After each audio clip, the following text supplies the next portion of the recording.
ചാവക്കാട് ഇരിങ്ങാലക്കുട കോടതികൾക്കായി നിർമ്മിച്ച അത്യാധുനിക സൗകര്യങ്ങളോടെയുള്ള പുതിയ സമുച്ചയങ്ങൾ പ്രവർത്തന സജ്ജമായി. 160 വർഷങ്ങൾക്ക് മുൻപ് ബ്രിട്ടീഷ് ഭരണകാലത്ത് പണിഞ്ഞ പഴയ കെട്ടിടങ്ങളുടെ പരിമിതികൾക്ക് പരിഹാരമായാണ് പുതിയ മന്ദിരങ്ങൾ ഉയർന്നത്. ഓൺലൈനായി നടന്ന ചടങ്ങിൽ സുപ്രീം കോടതി ചീഫ് ജസ്റ്റിസ് സൂര്യകാന്ത് പുതിയ കോടതി സമുച്ചയങ്ങളുടെ ഉദ്ഘാടനം നിർവഹിച്ചു. എന്നാൽ ഉദ്ഘാടന ചടങ്ങുമായി ബന്ധപ്പെട്ട് ജില്ലയിൽ വലിയ രാഷ്ട്രീയ വിവാദവും ഉടലെടുത്തിട്ടുണ്ട്. തൃശൂരിൽ നിന്നുള്ള ജനപ്രതിനിധിയും കേന്ദ്രമന്ത്രിയുമായ സുരേഷ് ഗോപിയെ ചടങ്ങിൽ നിന്ന് പൂർണ്ണമായും ഒഴിവാക്കിയെന്നാണ് പ്രധാന ആക്ഷേപം.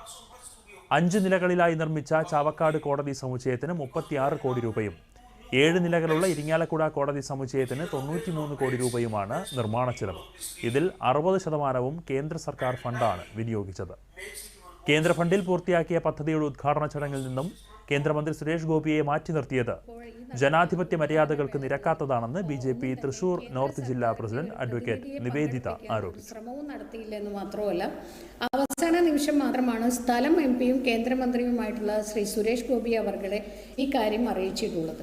അതുകൊണ്ട് തന്നെ അദ്ദേഹത്തിൻ്റെ ഔദ്യോഗിക കൃത്യനിർവഹണത്തിന് തടസ്സമുണ്ടാകുന്ന ഒരു സാഹചര്യം വരുമെന്നുള്ളതുകൊണ്ട് അദ്ദേഹത്തിന് പങ്കെടുക്കാനായില്ല. അല്ലെങ്കിൽ അദ്ദേഹത്തിൻ്റെ ഒരു പ്രാതിനിധ്യം ഉറപ്പാക്കാൻ വേണ്ട വിധം ഉള്ള ഒരു തരത്തിലുള്ള പ്രവർത്തനവും ഇവിടുത്തെ സംഘാടകരുടെ ഭാഗത്ത് നിന്ന് ഉണ്ടായിട്ടില്ലെന്ന് മാത്രമല്ല, ഇത്തരത്തിൽ കേന്ദ്ര സർക്കാരിൻ്റെ സഹായം കൊണ്ടാണ് ഈ ഒരു പദ്ധതി പൂർത്തീകരിക്കുന്നത് എന്നുള്ളത് ഒരു സ്ഥലത്തും സൂചിപ്പിക്കുക പോലും ചെയ്തില്ല എന്നുള്ളത് കൃത്യമാക്കുന്നത് മറ്റൊന്നാണ്. ഇവിടുത്തെ UDF